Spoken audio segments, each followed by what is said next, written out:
very good morning to you, ladies and gentlemen, boys and girls. So, how is everyone feeling today? Feeling good? Yeah. Oh, great to hear that. Well, my name is Shawal, and welcome to the Kings of the Skies Falconry Display. Falconry is the ancient art of training birds of prey to hunt for men. And in just a few moments, there will be birds making low flights above you. But before all of that can take place, we will need your help.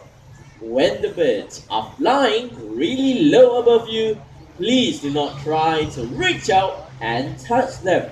This is for your safety and for the bird's safety as well.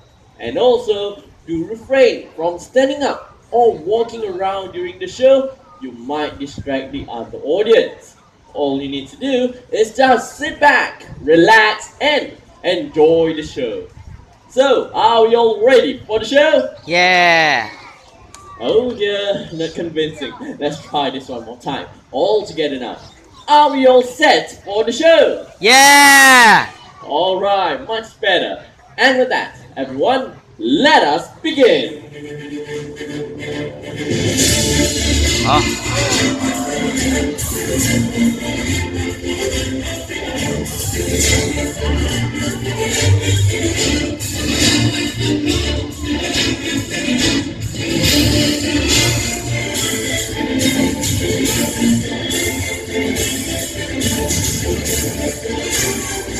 Everyone, this is Susie, our American bald eagle. And bald eagles can be found in Florida all the way up to Alaska. And they are also known as the emblem of the United States of America. Now take a look at her. You can see there are feathers on her head. The reason why they are called bald eagle is because the term bald is actually an older English word for whitehead, hence the name. And these birds are known to build really huge nests. If you're wondering about the size, take a look at the point right in the center. It will give you an idea. And the world record for the heaviest nest weighs an impressive 2 tons. By the way, she's 15 years old and off she goes.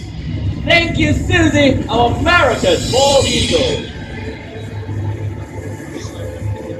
Did you know you can find eagles in Southeast Asia as well? In fact, the largest bird of prey that you can find right here in Singapore is the white-bellied sea eagle. In the wild, these birds are known to hunt for venomous banded sea snakes. And I have a replica of such prey right here with me.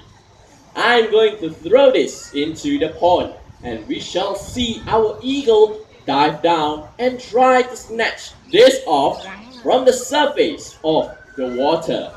So everyone, get your cameras ready, turn your heads and look right back there. Here comes Satria, making his way down. And in goes the snake, making a big turn, diving and perfect snatch there. Wow! You might be wondering how these birds are able to hold on to such prey. Well, all sea eagles have scaly legs. This prevents injuries caused by their prey and rough undersides, which enables them to hold on to their struggling and slippery prey. So right now he's holding on to his lure and will not let it go easily. He's getting very possessive over his catch. So I'll have to do an exchange to separate the bird from the catch, just like this. There you go. I got my snake back. I can always use this for the next show. By the way, Sakya is a very young bird, and he is only 3 years old. It takes about 5 to 6 years for the feathers on his head, all the way down to his belly, to turn white in color. Hence the name white-bellied sea eagle. Thank you very much, Satria, for the amazing performance. Thank you. Now, next up is one of those few birds that have keen sense of smell. I'm referring to a turkey vulture. And with that, let's welcome Titan! Wow. turkey vultures can be found from the tip of Canada all the way down to the tip of South America. They are the most numerous vulture species in the world, numbering way over 10 million in the wild. They are able to smell out food. By flying low, it means they have picked up the stench of rotting meat. Wow, wow. Big birds like the king vultures, which lack this unique ability, will follow the turkey vulture's lead. And they will be the one to rip apart those tough kids because the turkey vulture's beak is not strong enough to do the job. Well, Titan, you have done well. It's time to head back to Man. Thank you very much, our turkey vulture. Thank you. You have just seen one of the smallest species of vultures in the world. Our next bird is not only the biggest vulture, but it happened to be the largest bird of prey. So, without further delay, let's welcome George, our Andean condor. Wow, wow, wow. Ôi ôi.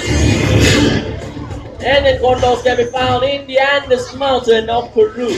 They are the largest and the heaviest bird of prey in the world.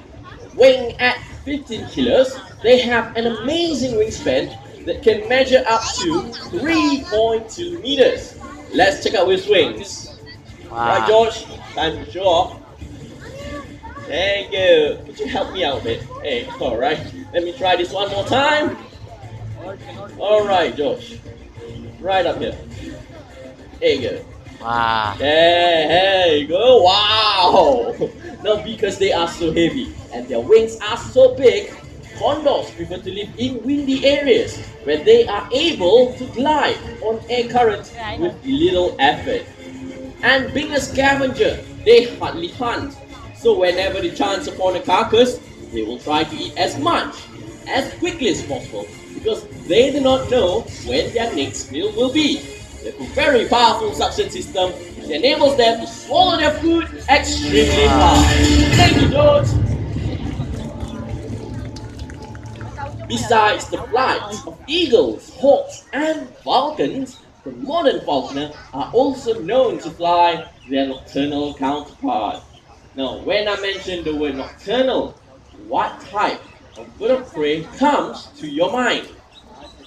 Say louder. Owls, that's right. Now, modern falconers will fly owls to demonstrate their ability of a silent flight. Now, we have one waiting patiently right back there. In a short while, you will get to experience the owl's silent flight down. Wow! I'm pretty sure none of you heard it flapping its wings. Am I correct? Yes? Well, this is because owls have very soft edges at the tip of their feathers. So when they flap those wings, there isn't any sound at all. But that is not the only reason. There's another reason too. Well, owls hunt for rodents at night, and rodents have very acute sense of hearing. So they will have to be very quiet in order to catch their prey without making any sound at all. That's why they are also known as the silent hunters of the night. By the way, this is Belang, our Malay fish owl. Malay fish owls can be found in Southeast Asia, and this particular species has evolved to hunt for fish, making them very unique indeed. And right there is Adric, our barn owl. Barn owls are commonly found throughout the world, except for Antarctica. And they have hypersensitive hearing, which enables them to hunt in total darkness. Isn't it cool? Yes? Well, these two birds are very special to us. And this is because they were hatched and raised right here in Jurong Bird Park. Belang is already 9 years old. How old do you think Adric is? Anyone would like to make a guess? 10 years old? Any more? Sorry? 8? Anyone? 4? Three 3? Okay, how about the people on that side? 3 months. Alright, that's very young. Any more? 19. 19 years old. 19 right. years old. Okay, one last guess. 4. Alright. You know what? 5. Okay. Someone got the answer right. He's already fully grown but still very young. Only 3 years old. Yeah. That's right. Well done, sir. Well done. Now, Adrian's time to head back. Bye-bye.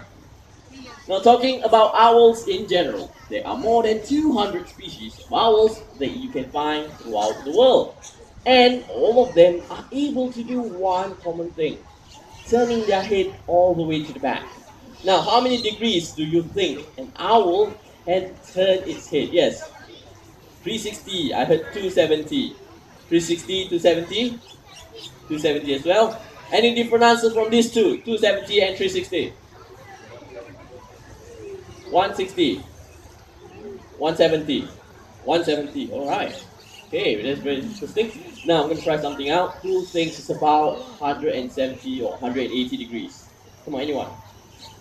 All right, see a few hands right in the front.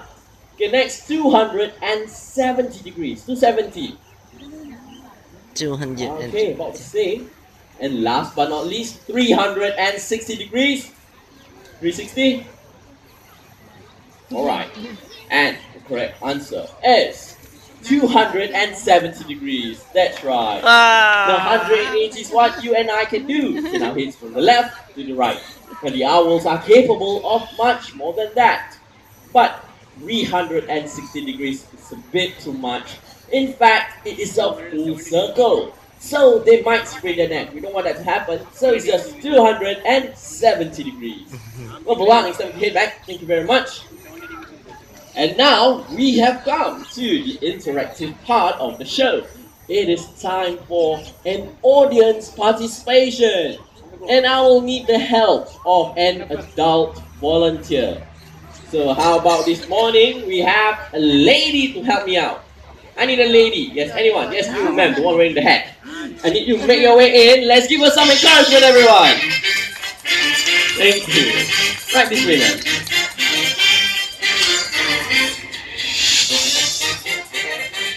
Okay, how about we stand in the center right here? Now, could you just face the audience? There you go. And tell us what is your name? Prerna. Prerna. Prerna. Prerna. Alright, Prerna. Where are you from? From India, Bangladesh. From India. Okay, welcome to Singapore, Prerna. Welcome to Jurong Park. Now, I have a question for you. Have you ever handled any birds of prey before? No. No? Well, Prerna, you're going to handle one very soon. So let's get you started. Let's put on this glove.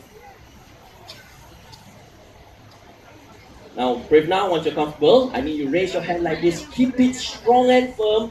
Do not drop this arm or move it about. Because the bird you're handling is a slightly big bird. She's around this size. Wow. That's right. And when she lands, there will be a slight impact like this. Boom. So you need to keep absolutely still. Can you do that? Yes. Alright. Now, Prerna, before we begin, I will need you to promise me 2 things. First thing. Whatever happens, remember, do not drop this arm. Because if you drop this arm, instead of landing on the arm, she will land on your head. Alright, we don't want that. Yeah. Alright, and second thing, most importantly, whatever happens, just keep smiling to the cameras. Okay. Right? Just keep smiling. Alright, Prerna, you raise your arm. There you go, I'm going to place a piece of food. Now, are you ready? Yes. Yes? Alright, so everyone else, let's welcome Hazel! Can you see her making her way out? Where is she? And a perfect touchdown! Big round of applause to Prerna, everyone! Thank you! And now Hazel's gonna make her way up to Man! Wow. Right above you! Now, Prerna, how was that? It's very nice. Very nice. Can you put your hand down? There's nothing there. Now take a look at the bird. Do you know what type of bird of prey is that? No. No. Is it a hawk, eagle, or a vulture? Which one? Vulture? That's right. To be exact, that is a hooded vulture. And you're going to handle the bird one more time. So I need you to raise your hand once again and call for her name. Her name is Hazel. Hazel. And she's making her way down once again. And awesome. I'm going to turn around and smile for the cameras. Well, ladies and gentlemen, thank you very much. Now this is Hazel, our hooded vulture. Now there are many different species of vultures that you can find in Africa, but the hooded vultures are one of the smallest species of vultures that you can find in that continent. And later on there will be more vultures joining us. But in the meantime, Prevna, could you hold on to the mic? Yeah, go. Is she heavy? A little bit, yeah. A little bit. How Quite, heavy? quite. How heavy do you think she is? How many kilos? Just a number. 8, Eight. 8 or 10. 8 or 10. She's only 2. Oh, Wow. And you know what? You're gonna handle her for the next 30 minutes on your own. Can you do that, Prevna? yes. Yes, I'm going for my coffee break now. Alright, bye-bye.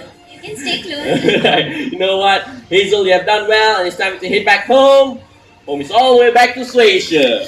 Thank you very much, Hazel, our hooded vulture from Africa. Thank you.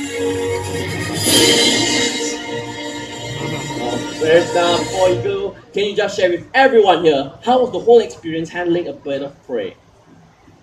I think it was very exciting and Very. it was not so scary. And when the wings were kind of brushing against my face, it felt really nice. Really Felt nice. close to nature. You know what, Prevna, you've been a good sport. How about big round of applause for our volunteer, everyone? Prevna from India. Thank Thank you. you. There you go.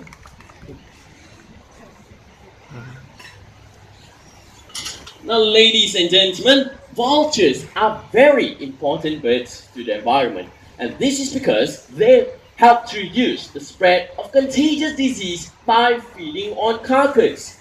Unfortunately, the world vulture's population has been declining rapidly. They have become the most threatened and vulnerable avian species. Now here in Jerome Bird Park, we do our part in conservation. In fact, our next bird making his way out was rescued and nursed back to health by us.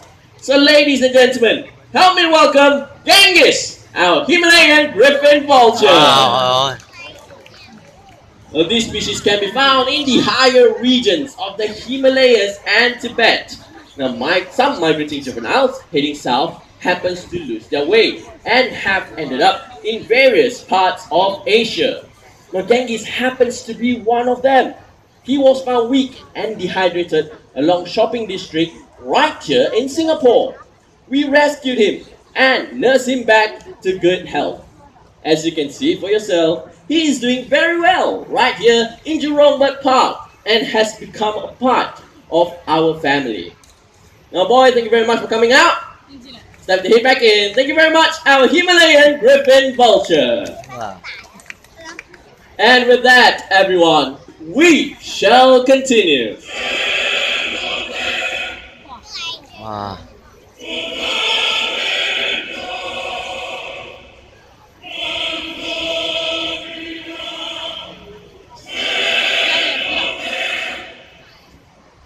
Wow.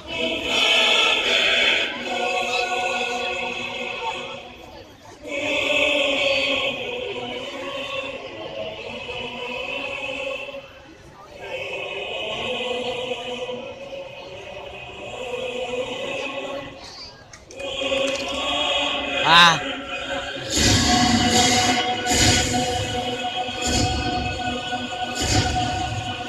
We have a group of vultures out here, and I'm gonna start introducing them one at a time. Now, starting with the one right back there. There you go. The one right there is the white-headed vulture, and the two smaller gray ones are the white-backed vultures. Now, these vultures can be found in Africa, with the exception of the three big brown vultures right there. Now, they are the Cinereous vultures from Europe and Asia. And it's a very common sight to see them coexist together in the wild. Ladies and gentlemen, we have more birds joining us. Wow.